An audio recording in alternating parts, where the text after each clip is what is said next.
नमस्कार दोस्तों।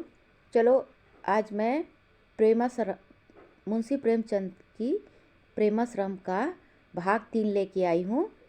सबसे पहले आप मेरे चैनल को सब्सक्राइब कर दीजिए। चलिए आगे शुरू करते हैं। मैं तो इसे भी सर्वथा अनुचित समझता हूँ कि कोई असमय और बिना पूर्व सूचना के मेरे घर आए, चाहे वह मेरा भाई ही क्यों न हो। आपके यहाँ नित्य 2-4 निठल्ले नातेदार पड़े खाट तोड़क किए, आपकी जायदाद मटिया मेट हो गई, पर आपने कभी इशारे से भी उनकी अवहेलना नहीं की। मैं ऐसी घास पात को कदापि न जमने दूंगा जिससे जीवन में पौधे का ह्रास हो, लेकिन वह प्रथा अब काल विरुद्ध हो गई। यह जीवन संग्राम का युग है और यदि हमको संसार में जीवित रहना है तो हमें विवश होकर नवीन और पुरुषोचित सिद्धांतों के अनुकूल बनना पड़ेगा। ज्ञान शंकर ने नई सभ्यता की जिन विशेषताओं का उल्लेख किया, उनका वह स्वयं व्यवहार न कर सकते थे, केवल उनमें मानसिक भक्ति रखते थे। प्राचीन प्रथा को मिटाना उनकी सामर्थ्य से परे था। निंदा और परिहास के सिद्धांत में चाहे न डरते हो, पर प्रत्यक्ष उसकी अवज्ञा न कर सकते थे।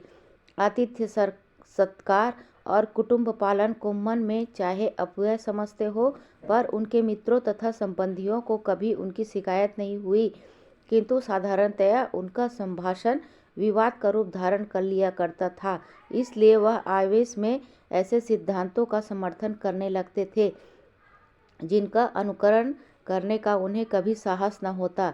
लाला प्रभाशंकर समझ गए कि इनके सामने मेरी कुछ न चलेगी। इनके मन में जो बात ठन गई है उसे पूरा करके छोड़ेगा। जिसे कुल मर्यादा की परवाह नहीं, उससे उदारता की आशा रखना व्यर्थ है। दुखित भाव से बोले, बेटा, मैं पुराने जमाने का आदमी हूँ, तुम्हारी इन नई नई बातों को नहीं समझता। हम तो अपनी मान मर्यादा को प्राणों से भी प्रिय समझते थे। यदि घर में एक दूसरे का सिर काट लेते तो भी अलग होने का नाम नहीं लेते, लेकिन तुम्हारी इसमें हानि हो रही है तो जो इच्छा हो करो, मुझे कोई आपत्ति नहीं है। हाँ, इतना फिर कहूँगा कि अभी 2-4 दिन रुक जाओ। जहाँ इतने दिनों तकलीफ उठाई है, 2-4 दिन और उठा लो। आज लल्लू के मुकदमे का फैसला सुनाया जाएगा। हम लोगों के हाथ पैर फूले हुए हैं, दाना पानी हराम हो रहा है। जरा यह आग ठंडी हो जाने दो। ज्ञान शंकर ने आत्मश्लाघस की मात्रा अधिक थी। उन्हें संभवतः तुच्छता से घृणा थी, पर यही ममत्व अपना गौरव और सम्मान बढ़ाने के लिए उन्हें कभी कभी धूर्तता की प्रेरणा किया करता था, विशेषतः जब उसके प्रकट होने की कोई संभावना न होती थी। सहानुभूतिपूर्ण भाव से बोले, इस विषय में आप निश्चिंत रहे। दयाशंकर केवल मुफ्त ही नहीं बरी हो जाएंगे। उधर के गवाह जैसे बिगड़े हैं वह आपको मालूम ही है। 30 पर भी आशंका थी कि ज्वाला सिंह जरूर दबाव में आ जाएंगे। ऐसी दशा में मुझे कैसे चैन आ सकता था। मैं आज प्रातःकाल उनके पास गया था और परमात्मा ने मेरी लाज रख ली। यह कोई कहने की बात नहीं है, पर मैंने अपने सामने फैसला लिखवाकर पढ़ा लिया, तब उनका पिंड छोड़ा। पहले तो महाशय देर तक बंगले झांकते रहे, पर मैंने ऐसे फटकारा कि अंत में लज्जित होकर उन्हें फैसला लिखना ही पड़ा। मैंने कहा, महाशय, आपने मेरी ही बदौलत बीए की डिग्री पाई है, इसे मत भूलिए। यदि आप मेरा इतना भी लिहाज न करेंगे तो मैं समझूंगा कि एहसान उठ गया। प्रभाशंकर ने ज्ञान बाबू को श्रद्धापूर्ण नेत्रों से देखा। उन्हें ऐसा जान पड़ा कि भैया साक्षात सामने खड़े हैं और मेरे सिर पर रक्षा का हाथ रखे हुए हैं। अगर अवस्था बात कर न होती तो वह ज्ञान शंकर के पैरों पर गिर पड़ते और उसे आंसू की बूंदों से तर कर देते। उन्हें लज्जा आई कि मैंने ऐसे कर्तव्यपरायण, ऐसे न्यायशील, ऐसे दयालु, ऐसे देवतुल्य पुरुष का तिरस्कार किया। यह मेरी उद्दंडता थी कि मैंने उससे दयाशंकर की सिफारिश करने का आग्रह किया। यह सर्वथा अनुचित था। आजकल के सुशिक्षित युवक गण अपना कर्तव्य स्वयं समझते हैं और अपनी इच्छानुकूल उसका पालन करते हैं। यही कारण है कि उन्हें किसी की प्रेरणा अप्रिय लगती है। बोले, बेटा, यह समाचार सुनकर मुझे कितना हर्ष हो रहा है। वह प्रकट नहीं कर सकता। तुमने मुझे प्राण दान दिया और कुल मर्यादा रख ली। मेरा रोम रोम तुम्हारा अनुग्रहित है। मुझे विश्वास हो गया कि भैया देवलोक में बैठे हुए मेरी रक्षा कर रहे हैं। मुझे अत्यंत खेद होता है कि मैंने तुम्हें कटु शब्द कहे। परमात्मा मुझे इसका दंड दे। मेरे अपराध क्षमा करो। बूढ़े आदमी चिड़चिड़े हुआ करते हैं। उनकी बातें का बुरा न मानना चाहिए।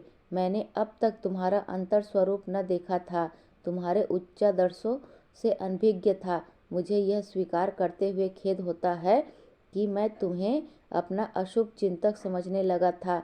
मुझे तुम्हारी सज्जनता, तुम्हारा भातृ स्नेह और तुम्हारी उदारता का अनुभव हुआ। मुझे इस मति भ्रम का सदैव पछतावा रहेगा। यह कहते कहते लाला प्रभाशंकर का गला भर आया। हृदय पर जमा हुआ बर्फ पिघल गया। आंखों से जल बिंदु गिरने लगे, किंतु ज्ञान शंकर के मुख से सांत्वना का एक शब्द भी न निकला। वह इस कपटाभिनय का रंग भी गहरा न कर सके। प्रभाशंकर की सरलता, श्रद्धालुता और निर्मलता के आकाश में उन्हें अपनी स्वार्थांधता, कपटशीलता और मलिनता अत्यंत कालिमापूर्ण और ग्लानिमय दिखाई देने लगी। वह स्वयं अपनी ही दृष्टि में गिर गए। इस कपट कांड का आनंद न उठा सके। शिक्षित आत्मा इतनी दुर्बल नहीं हो सकती। इस विशुद्ध वात्सल्य ध्वनि ने उनकी सोई हुई आत्मा को एक क्षण के लिए जगा दिया। उसने आंखें खोली, देखा कि मन मुझे कांटों में घसीटे लिए चला जाता है। वह अड़ गई, धरती पर पैर जमा दिए और निश्चय कर लिया कि इससे आगे न बढ़ेगी। सहसा सैयद इजाद हुसैन मुस्कुराते हुए दीवान खाने में आए। प्रभाशंकर ने उनकी ओर आशा भरे नेत्रों से देखकर पूछा, कहिए कुशल तो है? इजाद कहता है, सब खुदा का फजलो करम है। लाइए मुंह मीठा कराइए। खुदा गवाह है कि सुबह से अब तक पानी का एक कतरा भी हलक से नीचे न गया हो। वारे खुदा के आबरू रख ली। बाजी अपनी रही, बेदाग छुड़ा लाए, आंच तक न लगी। हक यह है कि जितनी उम्मीद न थी उससे कुछ ज़्यादा ही कामयाबी हुई। मुझे ज्वाला सिंह से ऐसी उम्मीद न थी। प्रभाशंकर कहते हैं, ज्ञानू यह तुम्हारी सत्प्रेरणा का फल है। ईश्वर तुम्हें चिरंजीवी करे। इजाद कहता है, बेशक बेशक, इस कामयाबी का सेहरा आप ही के सिर है। मैंने भी जो कुछ किया है आपकी बदौलत किया है। आपका आज सुबह को उनके पास जाना काम कर गया। कल मैंने इन्हीं हाथों से तजवीज़ लिखी थी, वह सरासर हमारे खिलाफ थी। आज जो तजवीज़ उन्होंने सुनाई वह कोई और ही चीज़ है। यह सब आपकी मुलाकात का नतीजा है। आपने उनसे जो बातें की और जिस तरीके से उन्हें रास्ते पर लाए, उसकी हर्फ बहर्फ इत्तला मुझे मिल चुकी है। अगर आपने इतनी साफ गोई से काम न लिया होता तो वह हजरत पंजे में आने वाले न थे। प्रभाशंकर कहता है, बेटा, आज भैया होते तो तुम्हारा यह सद देखकर उनकी गज भर की छाती हो जाती। तुमने उनका सिर ऊंचा कर दिया।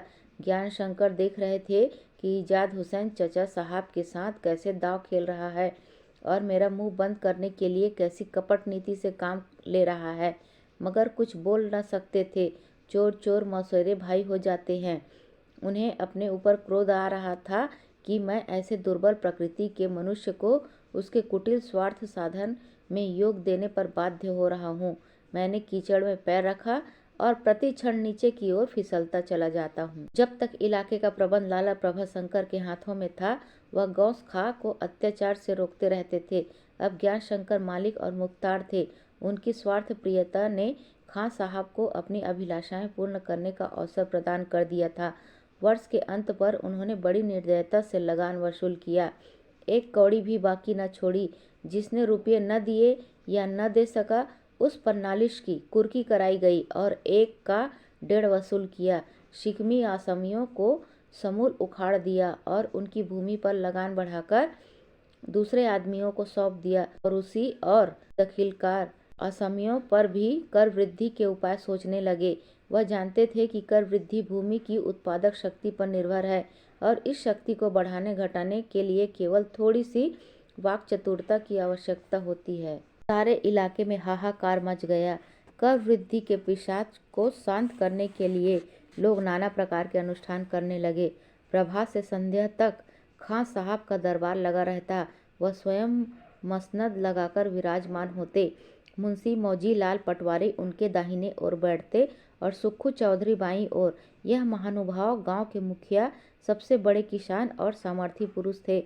आसामियों पर उनका बहुत दबाव था, इसलिए नीति कुशल खां साहब ने उन्हें अपना मंत्री बना लिया था। यह त्रिमूर्ति समस्त इलाके की भाग्य विधायक थी। खां साहब पहले अपने अवकाश का समय भोग विलास में व्यतीत करते थे। अब यह समय कुरान का पाठ करने में व्यतीत होता था।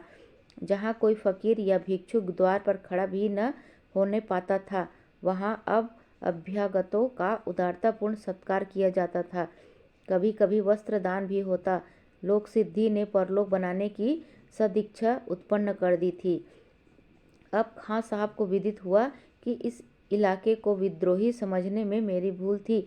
ऐसा विरला ही कोई आसामी था जिसने उनकी चौखट पर मस्तर न नवाया हो।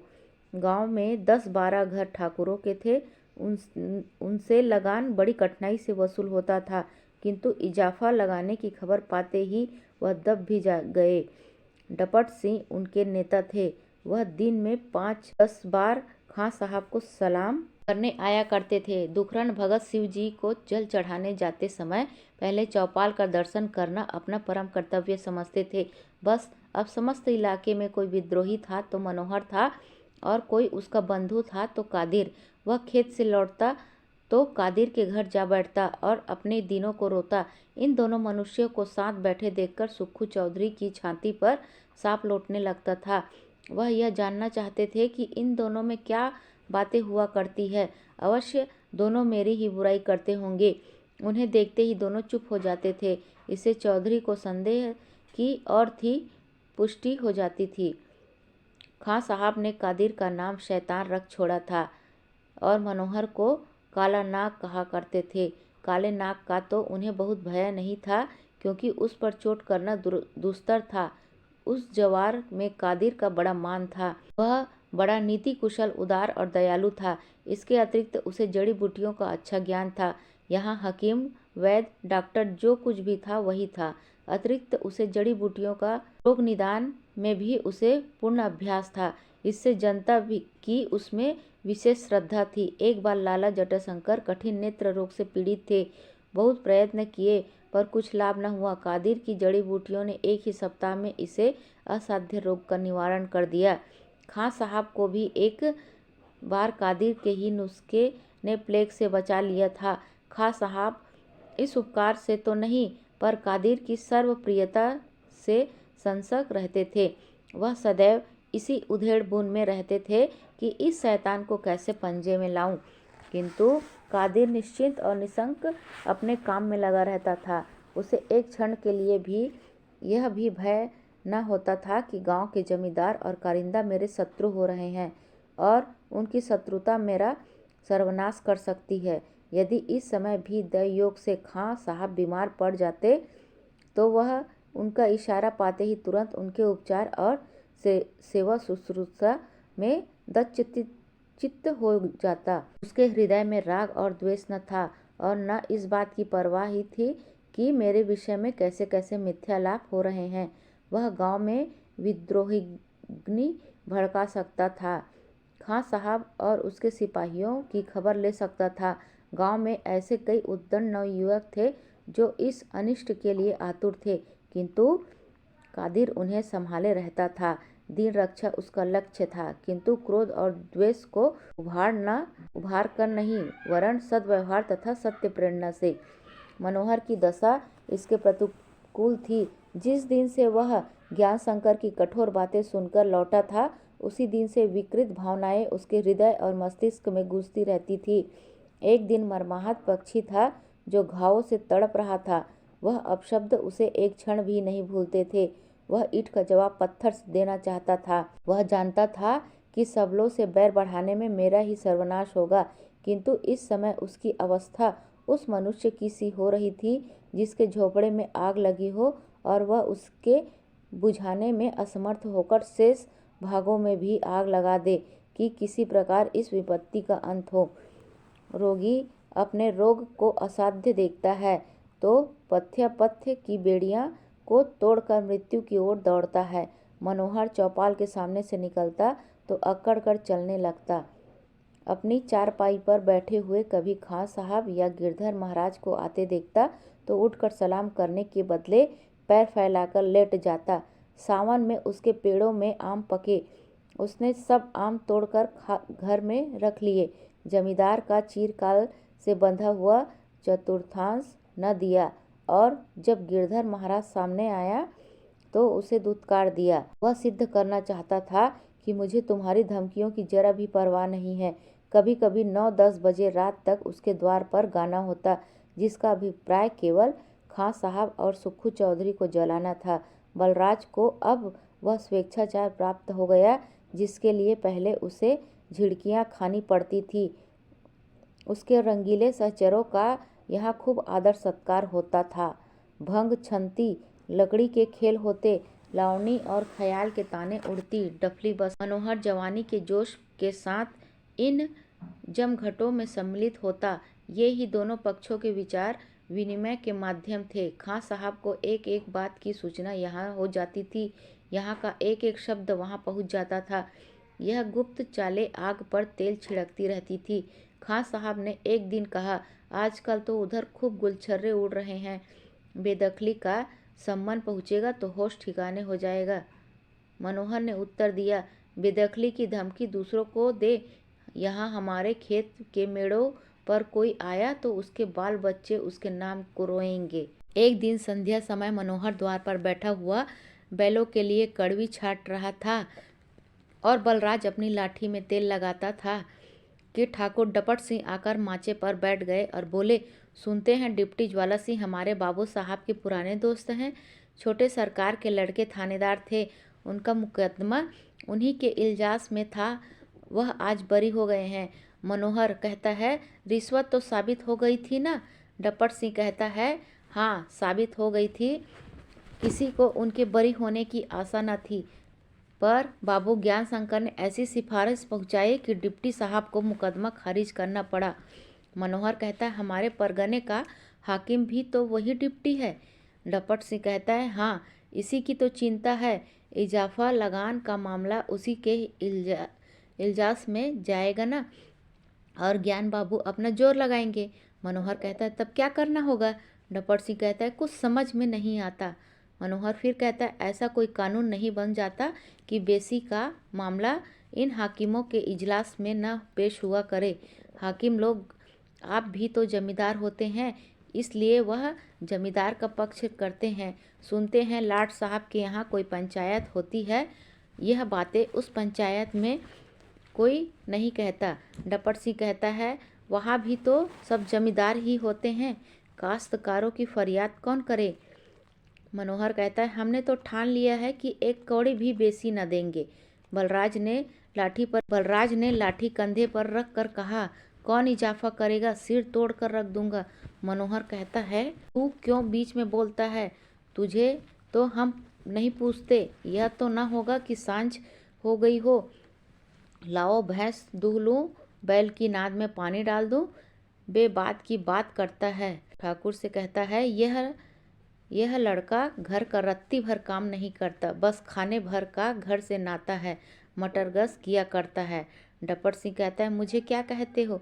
मेरे यहाँ तो 3-3 मुसल चंद हैं। मनोहर कहता है, मैं तो एक कौड़ी बेसी न दूंगा और न खेत ही छोड़ूंगा।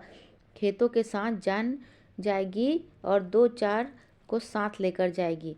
बलराज कहता है, किसी ने हमारे खेतों की ओर आंख भी उठाई तो कुशल नहीं। मनोहर कहता है, फिर बीच में बोला? बलराज कहता है, क्यों न बोलो, तुम 2-4 दिन के मेहमान हो, जो कुछ पड़ेगी वह तो हमारे ही सिर पड़ेगी। जमींदार कोई बादशाह नहीं है, चाहे जितनी ज़बरदस्ती कर ले और हम मुंह न खोले। इस जमाने में तो बादशाहों का भी इतना अख्तियार नहीं। जमींदार किस गिनती में है? कचहरी दरबार में कहीं सुनाई है तो लाठी दिखलाकर यह तो कहीं नहीं गई है। डपट सिंह कहता है, कहीं खां साहब यह बातें सुन ले तो गजब हो जाए। बलराज कहता है, तुम खां साहब से डरो, यहाँ उनके दवैल नहीं है। खेत में चाहे कुछ उपज हो या न हो, बेसी होती चली जाए, ऐसा क्या अंधेर है? सरकार के घर कुछ तो न्याय होगा। किस बात पर बेसी मंजूर करेगी? डपट सिंह कहता है अनाज का भाव नहीं चढ़ गया है? बलराज कहता है भाव चढ़ गया है तो मजदूरों की मजदूरी भी तो चढ़ गई है, बैलों का दाम भी तो चढ़ गया है, लोहे लक्कड़ का दाम भी तो चढ़ गया है। यह किसके घर से आएगा? इतने में तो कादिर मियाँ घास का गट्ठर सिर पर रखे हुए आकर खड़े हो गए। बलराज की बातें सुनी तो मुस्कुराकर बोले, भांग का दाम भी तो चढ़ गया है, चरस भी महंगी हो गई है, कत्था सुपारी भी तो दूने दामों में बिकती है, इसे क्यों छोड़े जाते हैं? मनोहर कहता है हाँ कादिर दादा, तुमने हमारे मन की कही। बलराज कहता है तो क्या अपनी जवानी में तुम लोगों ने बूटी भांग ना पी होगी, या सदा इसी तरह एक जून चबेना और दूसरी जून रोटी साग खाकर दिन काटे हैं, और फिर तुम जमींदार के गुलाम बने रहो? तो उस जमाने में और कर ही क्या सकते थे? ना अपने खेत में काम करते, किसी दूसरे के खेत में मजदूरी करते। अब तो शहरों में मजदूरों की मांग है, रुपया रोज खाने का मिलता है, रहने का पक्का घर अलग। अब हम जमींदारों की धस क्यों सहे, क्यों भर पेट खाने को तरसे? कादिर कहता है क्यों मनोहर, क्या खाने को नहीं देते? बलराज कहता है यह भी कोई खान है कि एक आदमी खाए और घर के सब आदमी उपवास करे? गांव में सुक्खू चौधरी को छोड़कर और किसी के घर दोनों बेला चूल्हा जलता है, किसी को एक जून चबेना मिलता है, कोई चुटकी भर सित्तू फाक कर रहा जाता है, दूसरी बेला में भी पेट भर रोटी नहीं मिलती। कादिर कहता है भाई बलराज बात तो सच्ची कहता है, इस खेती में कुछ रह नहीं गया, मजदूरी भी नहीं पड़ती। अब मेरे ही घर देखो, कुल छोटे बड़े मिलाकर 10 आदमी हैं, 5-5 रुपये भी कमाते तो 600 रुपये साल भर के होते, खा पीकर 50 रुपये बच ही रहते। लेकिन इस खेती में रात दिन लगे रहते हैं, फिर भी किसी को भर पेट दाना नहीं मिलता। डपट सिंह कहता है बस एक मर्जाद रह गई है, दूसरे की मजदूरी नहीं करते बनती, इसी बहाने से किसी तरह निबाह हो जाता है, नहीं तो बलराज की उम्र में हम लोग खेत के डांट पर न जाते थे। न जाने क्या हुआ कि जमीन की बरकत ही उड़ गई, जहाँ बीघा पीछे 20-20 मन होते थे वहाँ अब 4-5 मन से आगे नहीं जाता। मनोहर कहता है सरकार को यह मालूम होता तो जरूर काश्तकारों पर निगाह करती। कादिर कहता है मालूम क्यों नहीं है, रत्ती रत्ती का पता लगा लेती है। डपट सिंह हंसकर कहता है बलराज से कहो सरकार के दरबार में हम लोगों की ओर से फरियाद कराए। बलराज कहता है तुम लोग तो ऐसी हंसी उड़ाते हो मानो काश्तकार कुछ होता ही नहीं, वह जमींदार की बेगार ही भरने के लिए बनाया गया है। लेकिन मेरे पास जो पत्र आता है उसमें लिखा है कि रूस देश में काश्तकारों का राज है, वह जो चाहते हैं करते हैं, उसकी पास कोई और देश बलगारी है। वहाँ अभी हाल की बात है, काश्तकारों ने राज को गद्दी से उतार दिया और अब किसानों और मजदूरों की पंचायत राज करती है। कादिर कहता है तो चलो ठाकुर, उसी देश में चले जहाँ माल गुजारी न देनी पड़ेगी। डपट सिंह कहता है वहाँ के काश्तकार बड़े चतुर और बुद्धिमान होंगे, तभी राज संभालते होंगे। कादिर कहता है मुझे तो विश्वास नहीं आता। मनोहर कहता है हमारे पत्र में झूठी बातें नहीं होती। बलराज फिर कहता है पत्र वाले झूठी बात लिखे तो सजा पा जाएंगे। मनोहर कहता है जब उस देश के किसान राज का बंदोबस्त कर लेते हैं तो क्या हम लाट साहब से अपना रोना भी न रो सकेंगे? कादिर कहता है तहसीलदार साहब के सामने तो मुंह नहीं खुलता, लाट साहब से कौन फरियाद करेगा? बलराज कहता है तुम्हारा मुंह न खुले, मेरी तो लाट साहब से बातचीत हो तो सारी कथा कह सुनाऊं। कादिर कहता है अच्छा, अब की हाकिम लोग दौरे पर आएंगे तो हम तुम्ही को उनके सामने खड़ा कर देंगे। यह कहकर कादिर खां घर की ओर चले। बलराज ने भी लाठी कंधे पर रखी और उनके पीछे चला।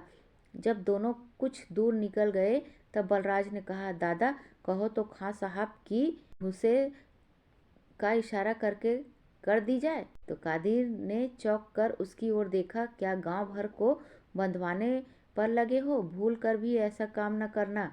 बलराज कहता है सब मामला लैस है, तुम्हारे हुक्म की देर है। कादिर कान पकड़कर कहता है नहीं, मैं तुम्हारे आग में कूदने की सलाह नहीं दूंगा, जब अल्लाह को मंजूर होगा तब वह आप ही यहाँ से चले जाएंगे। बलराज कहता है, अच्छा तो बीच में न पड़ोगे? कादिर कहता है, तो क्या तुम लोग सचमुच मारपीट पर उतारू हो क्या? हमारी बात न मानोगे तो मैं जाकर थाने में इत्तला कर दूंगा। यह मुझसे नहीं हो सकता कि तुम लोग गांव में आग लगाओ और मैं देखता रहूं। बलराज कहता है, तो तुम्हारी सलाह है कि नित यह अन्याय सहते जाए? कादिर कहता है, जब अल्लाह को मंजूर होगा तो आप सब उपाय हो जाएगा। जिस भांति सूर्यास्त के पीछे एक विशेष प्रकार के जीवधारी, जो न पशु है न पक्षी, जीविका की खोज में निकल पड़ते हैं, अपनी लंबी श्रेणियों से आकाश मंडल का आच्छादित कर लेते हैं, उसी भांति कार्तिक का आरंभ होते ही एक अन्य प्रकार के जंतु देहातों में निकल पड़ते हैं और अपने खेमों तथा छोलदारियों से समस्त ग्राम मंडल को उज्ज्वल कर देते हैं। वर्षा के आदि में राजसिक कीट और पतंग का उद्भव होते ही देहातों में भूकंप सा आ जाता है और लोग भय से प्राण छिपाने लगते हैं। इसमें संदेह नहीं है कि अधिकारियों के यह दौरे प्रेरित होकर होते हैं। उनका अभिप्राय है जनता की वास्तविक दशा का ज्ञान प्राप्त करना, न्याय प्रार्थी के द्वार तक पहुंचना, प्रजा के दुखों को सुनना, उनकी आवश्यकताओं को देखना, उनके कष्टों का अनुमान करना, उनके विचारों से परिचित होना। यदि यह अर्थ सिद्ध होते तो यह दौरे वसंत काल से भी अधिक प्राण पोषक होते। लोग वीण पखावज से, ढोल मजीरे से उनका अभिवादन करते, किंतु जिस भांति प्रकाश की रश्मियाँ पानी में वक्रगामी हो जाती है, उसी भांति सदिच्छाएं भी बहुधा मानवीय दुर्बलताओं के संपर्क से विषम हो जाया करती है। सत्य और न्याय पैरों के नीचे आ जाता है, लोभ और स्वार्थ की विजय हो जाती है। अधिकारी वर्ग और उनके कर्मचारी विरहणी की भांति इस सुख काल के दिन गिना करते हैं। शहरों में तो उनकी दाल नहीं गलती, या गलती है तो बहुत कम। वहाँ प्रत्येक वस्तु के लिए उन्हें जेब में हाथ डालना पड़ता है, किंतु देहातों में जेब की जगह उनका हाथ अपने सोटे पर होता है या किसी दीन किसान की गर्दन पर।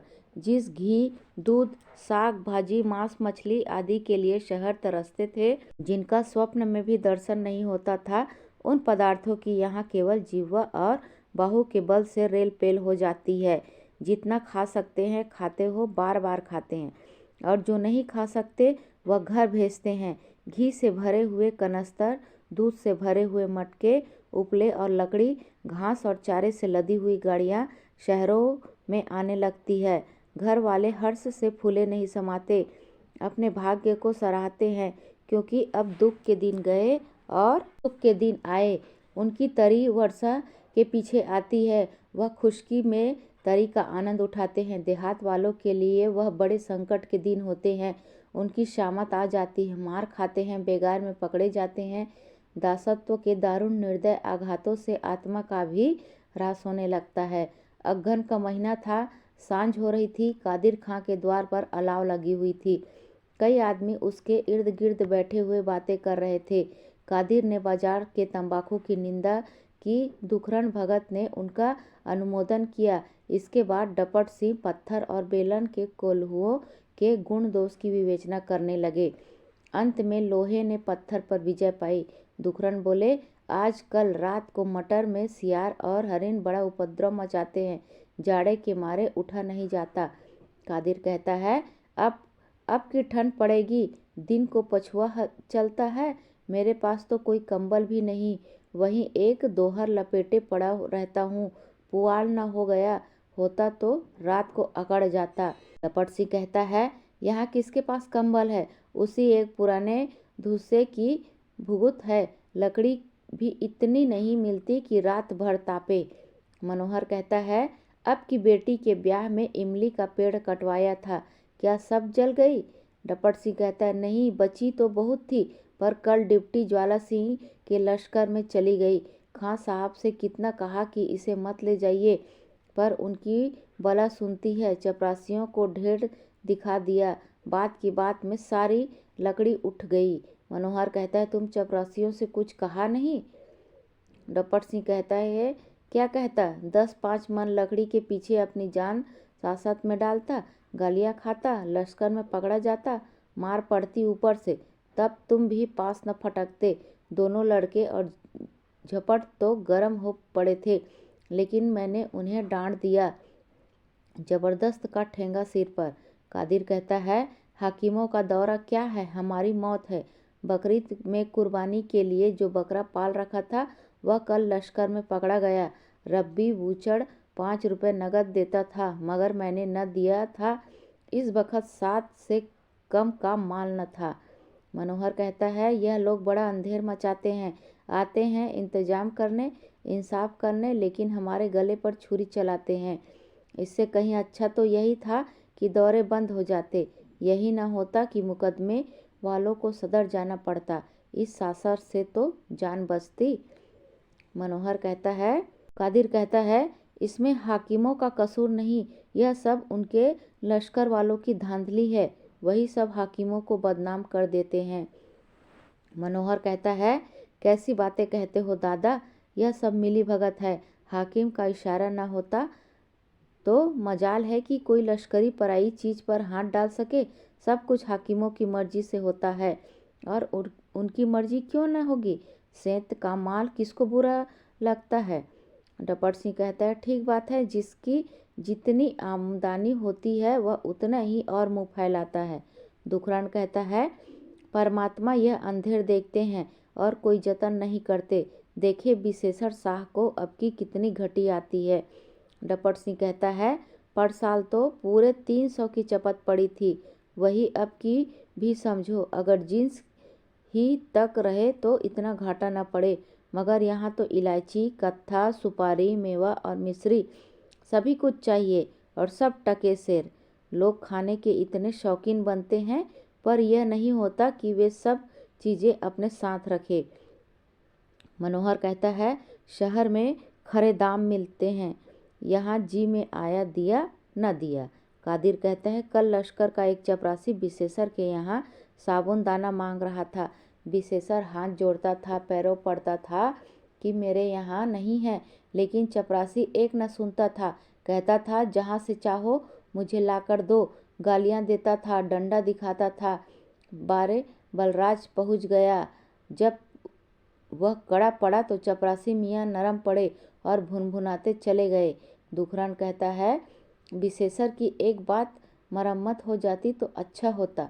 गांव भर का गला मरोड़ता है, यह उसकी सजा है। डपट सिंह कहता है, और हम तुम किसका गला मरोड़ते हैं। मनोहर ने चिंतित भाव से कहा, बलराज अब सरकारी आदमियों के मुंह आने लगा। कितनी समझा के हार गया, मानता नहीं। कादिर कहता है, यह उम्र ही ऐसी होती है। यही बातें हो रही थी कि एक बटोही आकर अलाव के पास खड़ा हो गया। उसके पीछे पीछे एक बुढ़िया लाठी टेकती हुई आई और अलाव से दूर सिर झुकाकर बैठ गई।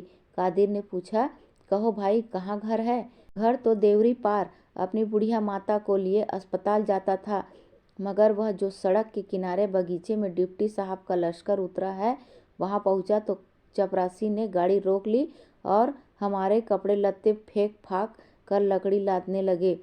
कितनी अरज विनती की, बुढ़िया बीमार है, रात भर का चला हूँ, आज अस्पताल नहीं पहुँचा तो कल न जाने इसका क्या हाल हो। मगर कौन सुनता है, मैं रोता ही रहा। वहाँ गाड़ी लद गई। तब मुझसे कहने लगे, गाड़ी हाँक। क्या करूँ, अब गाड़ी हाँक सदर जा रहा हूँ। बैल और गाड़ी उनके भरोसे छोड़ कर आया हूँ। जब लकड़ी पहुँचा के लौटूंगा तब अस्पताल जाऊंगा। तुम लोगों को हो सके तो बुढ़िया के लिए एक खटिया दे दो और एक कहीं पड़े रहने का ठिकाना बता दो। इतना पुण्य करो, मैं बड़ी विपत्तियों में हूँ। दुखरान कहता है, यह बड़ा अंधेर है। यह लोग आदमी काहे के, पूरे राक्षस हैं, जिन्हें दया धर्म का विचार नहीं है।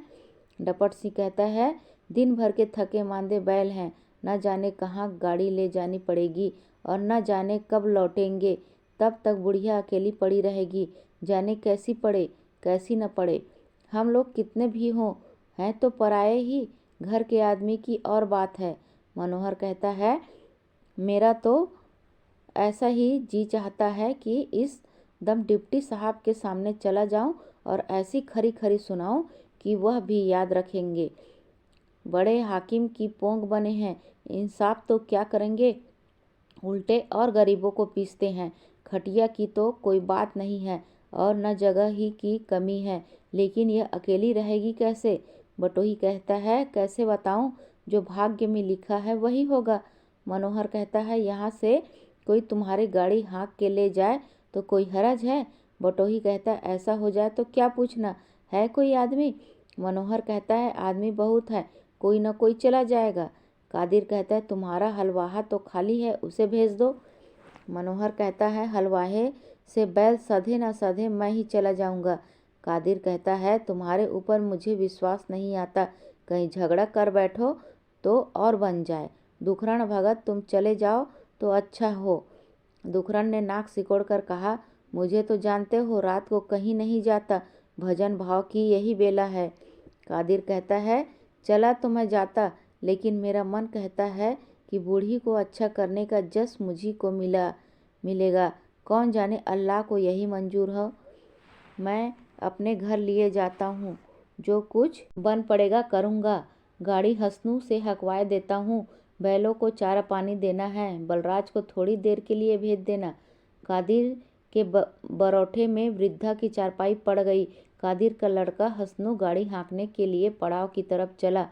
इतने में सुक्खू चौधरी और गौस खा 2 चपरासियों के साथ आते दिखाई दिए।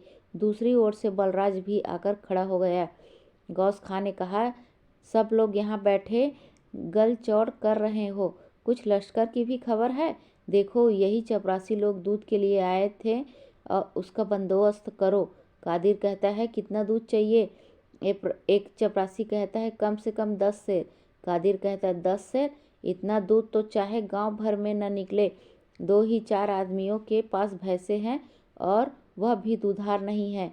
मेरे यहाँ तो दोनों जून में सेर भर से ज़्यादा नहीं होता। चपरासी कहता है, भैंस हमारे सामने लाओ, दूध तो हमारा चपरासी निकालता है, हम पत्थर से दूध निकाल ले, चोरों के पेट की बात तक निकाल लेते हैं, भैंसे तो फिर भैंसे हैं। इस चपरासी में वह जादू है कि चाहे तो जंगल में मंगल कर दे। लाओ भैंसे यहाँ खड़ी करो। गौस खां कहता है, इतने तुल कलाम की क्या ज़रूरत है, दूध का इंतजाम हो जाएगा। 2 सेर सुक्खू देने को कहते हैं, कादिर के यहाँ 2 सेर मिल ही जाएगा। दुखरान भगत 2 सेर देंगे, मनोहर और डपट सिंह भी 2-2 सेर दे देंगे, बस हो गया। कादिर कहता है, मैं 2-4 सेर का बीमा नहीं लेता, यह दोनों भैंसें खड़ी है, जितना दूध दे दे उतना ही ले लिया जाए। दुखरान कहता है, मेरी तो दोनों भैंसें गाभिन है, बहुत देगी तो आधा सेर, पुआल तो खाने का पाती हैं और वह भी आधा पेट, कहीं चराई नहीं है, दूध कहाँ से हो? डपट सिंह कहता है, सुक्खू चौधरी जितना देते हैं उसका आधा मुझसे ले लीजिए, हैसियत के हिसाब से न लीजिएगा। गौस खां कहता है, तुम लोगों की यह निहायत बेहुदी आदत है कि हर बात में लाग डांट करने लगते हो। शराफत और नरमी से आधा भी न दोगे, लेकिन सख्ती से पूरा लिए हाजिर हो जाओगे। मैंने तुमसे 2 सेर कह दिया है, इतना तुम्हें देना होगा। डपट सिंह कहता है, इस तरह आप मालिक हैं, भैंस खोल ले जाइए, लेकिन 2 सेर दूध मेरे यहाँ न होगा। गौस खां कहता है, मनोहर तुम्हारी भैंसें तो दुधार है। मनोहर ने अभी जवाब न दिया था कि बलराज बोल उठा, मेरी भैंसें बहुत दुधार है, मन भर दूध देती है, लेकिन बेगार के नाम से छटाक भर भी न देगी। मनोहर कहता है, तू चुपचाप क्यों नहीं रहता, तुमसे कौन पूछता है, हमसे जितना हो सकेगा देंगे, तुमसे मतलब? चपरासी ने बलराज की ओर अपमानजनक क्रोध से देखकर कहा, महतो, अभी हम लोगों के पंजे में नहीं पड़े हो, एक बार पड़ जाओगे तो आटे दाल का भाव मालूम हो जाएगा, मुंह से बातें न निकलेगी। दूसरा चपरासी कहता है, मालूम होता है सिर पर गर्मी चढ़ गई है, तभी इतना ऐंठ रहा है, इसे लश्कर ले चलो तो गर्मी उतर जाए। बलराज ने मरमाहत होकर कहा, मियाँ, हमारी गर्मी 5-5 रुपल्ली के चपरासियों के मान की नहीं है, जाओ अपने साहब बहादुर के जूते सीधे करो, जो तुम्हारा काम है, हमारी गर्मी के फेर में न पड़ो, नहीं तो हाथ लग जाएंगे। उस जन्म के पापों का दंड भोग रहे हो, लेकिन अब भी तुम्हारे आंखें नहीं खुलती।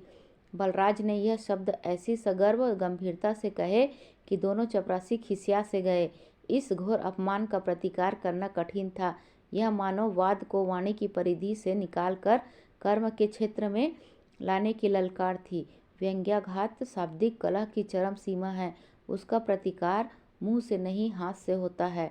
लेकिन बलराज की चौड़ी छाती और पुष्ट भुजदंड देखकर चपरासियों को हाथापाई करने का साहस न हो सका।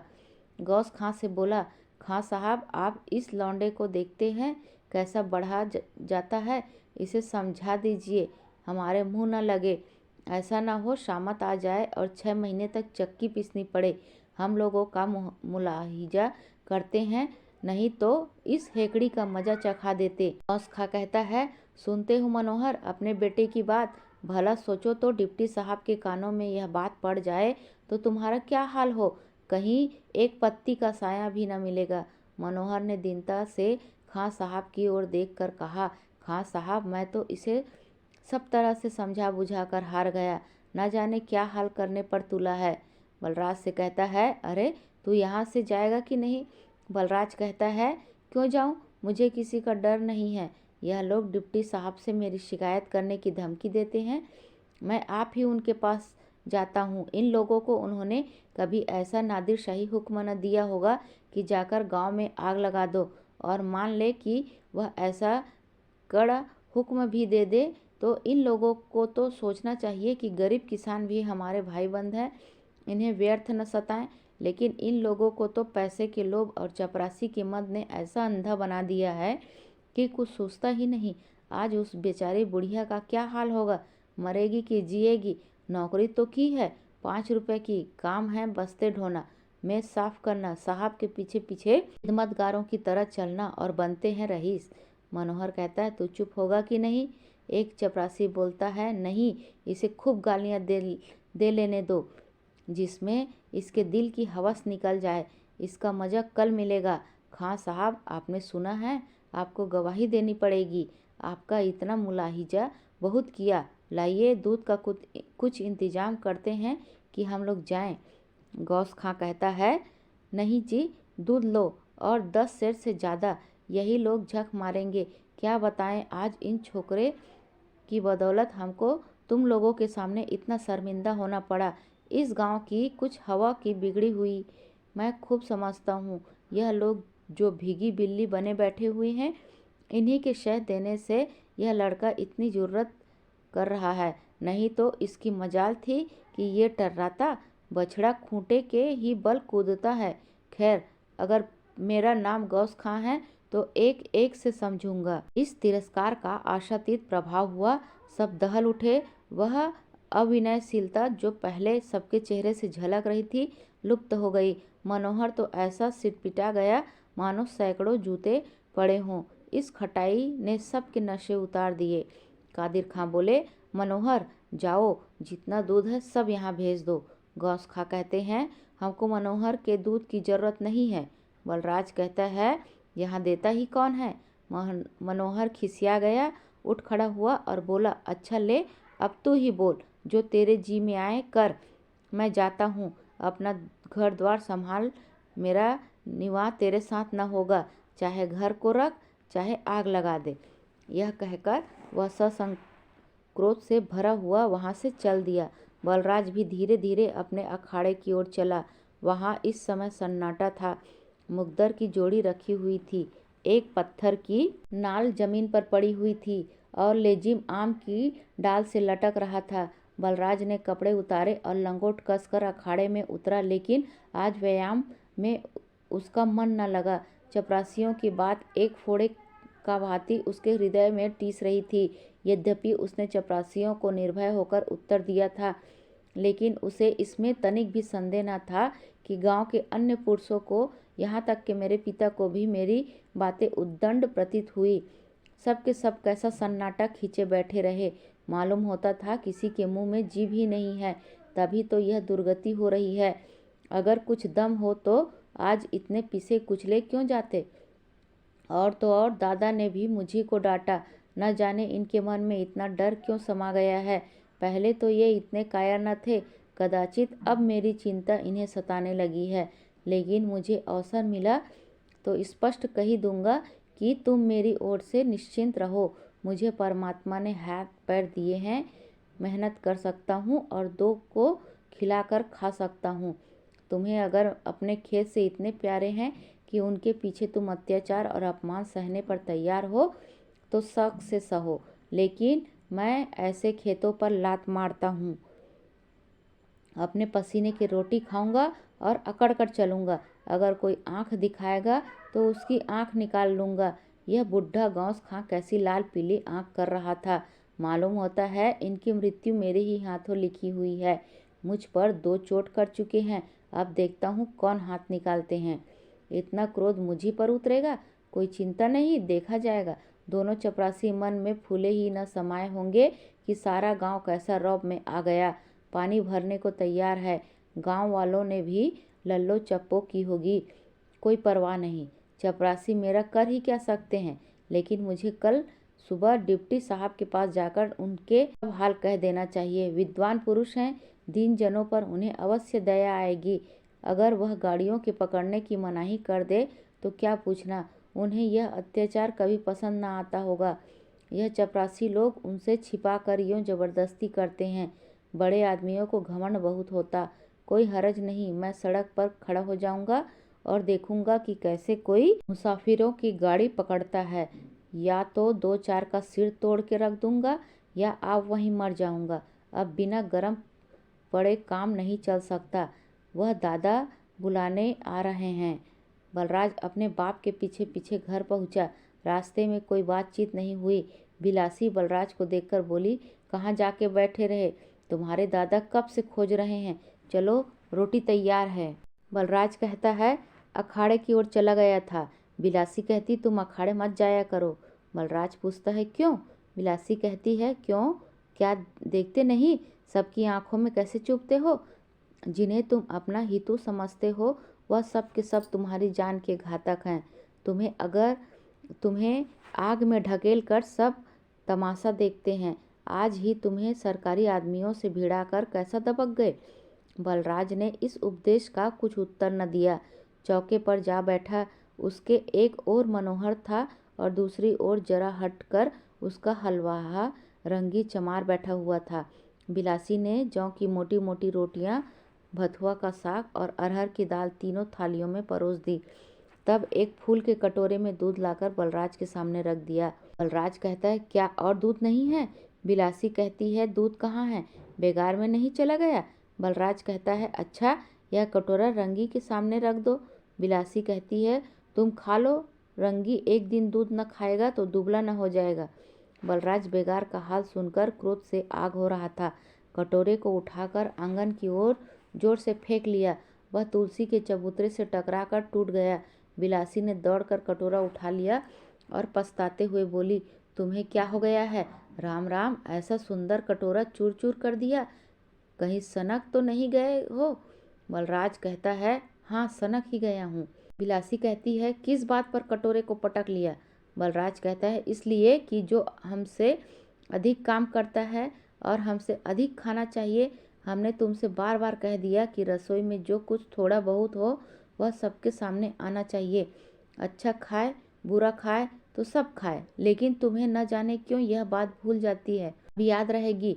रंगी कोई बेगार का आदमी नहीं है, घर का आदमी है।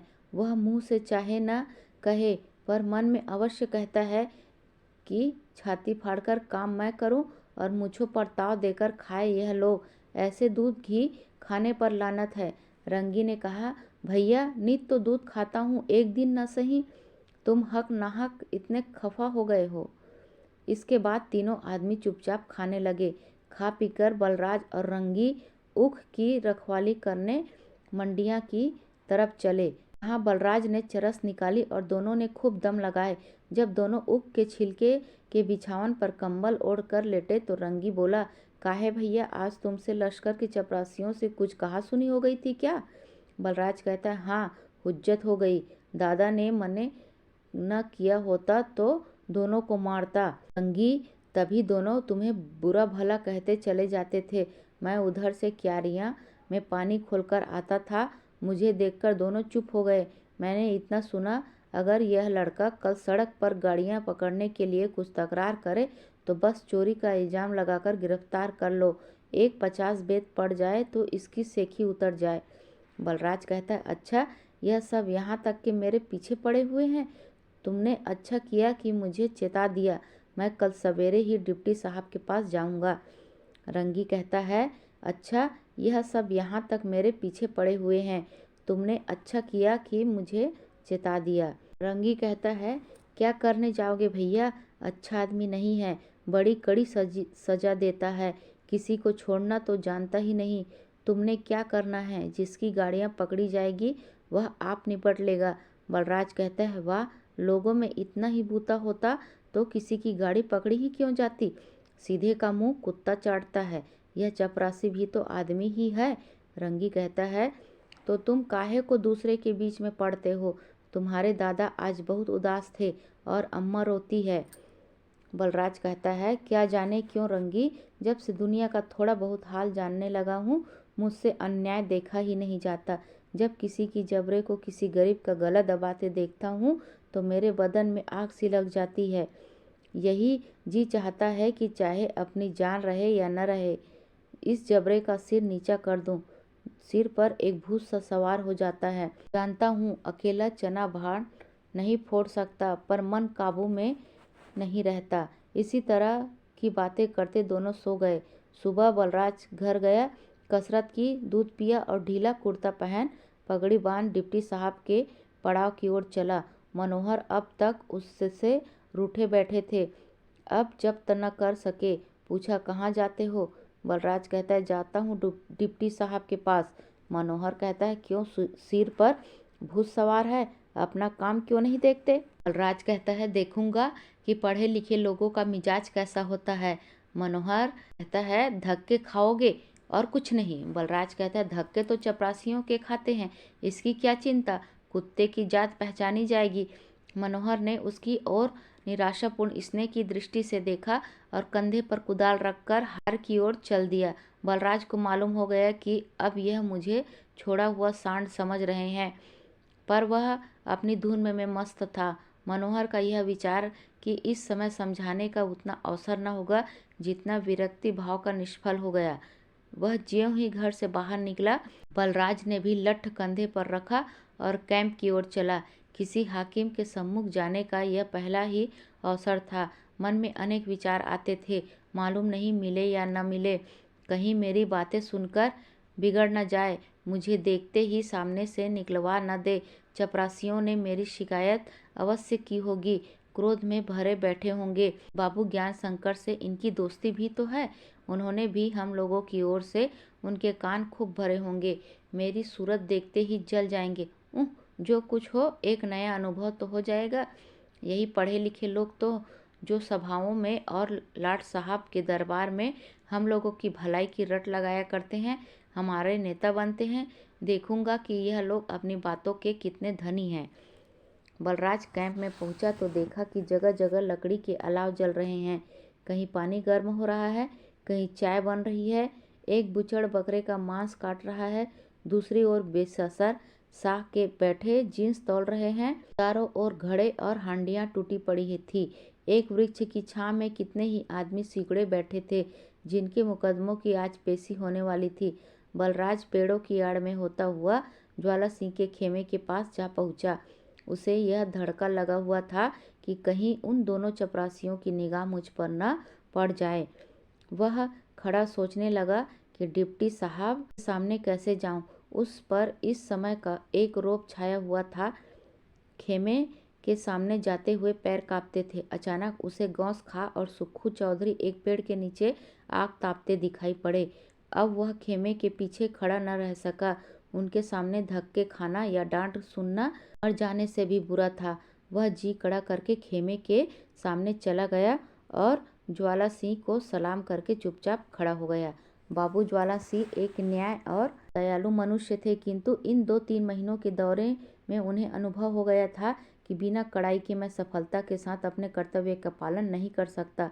सौजन्य और शालीनता निज के कामों में चाहे कितनी ही सराहनीय हो, लेकिन शासन कार्य में यह सद्गुण अवगुण बन जाने हैं। लोग उनसे अनुचित लाभ उठाने लगते हैं, उन्हें अपने स्वार्थ सिद्धि का साधन बना लेते हैं। अतएव न्याय और शील के परस्पर विरोध हो जाते हैं। रसद और बेनागर विषय में भी अधीनस्थ कर्मचारियों की चापलूसी उनकी न्याय नीति पर विजय पा गई थी और वह अज्ञात भाव से स्वेच्छाचारी अधिकारियों के वर्तमान सांचे में ढल गए थे। उन्हें अपने विवेक पर पहले से ही गर्व था, अब इसे आत्मश्लाघ का रूप धारण किया। वह जो कुछ कहते या करते थे उसके विरुद्ध एक शब्द भी सुनना न चाहते थे। उससे उनकी राय पर कोई असर न पड़ता था। वह निष्प्रिय मनुष्य थे और न्याय मार्ग से ज्यों भर भी न टलते थे। उनमें स्वाभाविक रूप से यह विचार होता था, किसी को मुझसे शिकायत नहीं होनी चाहिए। अपने औचित्य पालन का विश्वास और अपनी गौरवशील प्रकृति उन्हें प्रार्थियों के प्रति अनुदार बना देती थी। बलराज को सामने देखकर बोले, कौन हो, यहाँ क्यों खड़े हो? बलराज ने झुककर सलाम किया। उसकी उद्दंडता लुप्त हो गई थी। डरता हुआ बोला, हुजूर से कुछ बोलना चाहता हूँ। ताबेदार का घर इसी लखनपुर में है। ज्वाला सिंह कहते हैं, क्या कहना है? बलराज कहता है, कुछ नहीं, इतना ही पूछना चाहता हूँ कि सरकार को आज कितनी गाड़ियों की जरूरत होगी। ज्वाला सिंह कहता है, क्या तुम गाड़ियों के चौधरी हो? बलराज कहता है, जी नहीं, चपरासी लोग सड़क पर जाकर मुसाफिरों की गाड़ियों को रोकते हैं और उन्हें दिक करते हैं। मैं चाहता हूँ कि सरकार को जितनी गाड़ियाँ दरकार हो उतनी आसपास के गाँवों में खोज लाऊं। उनका सरकार से जो किराया मिलता हो वह दे दिया जाए, मुसाफिरों को रोकना न पड़े। ज्वाला सिंह ने अपना सामान लादने के लिए एक ऊँट रख लिए थे, किंतु यह जानते थे कि मातहतों और चपरासियों को अपना असवाब लादने के लिए गाड़ियों की जरूरत होती है। उन्हें इसका खर्चा सरकार से नहीं मिलता, अतएव वे लोग गाड़ियां न रोके तो उनका काम ही न चले। यह व्यवहार चाहे प्रजा को कष्ट पहुंचाए पर क्षम्य है। उनके विचार में यह कोई ऐसी ज्यादती न थी। संभव था कि यही प्रस्ताव किसी सम्मानित पुरुष ने किया होता तो वह उस पर विचार करते, लेकिन एक अक्खड़ गंवार मूर्ख देहाती को उनसे यह शिकायत करने का साहस हो, वह उन्हें न्याय का पाठ पढ़ाने का दावा करे, यह उनके आत्माभिमान के लिए असह्य था। चिढ़कर बोले, जाकर रिश्तेदार से पूछो।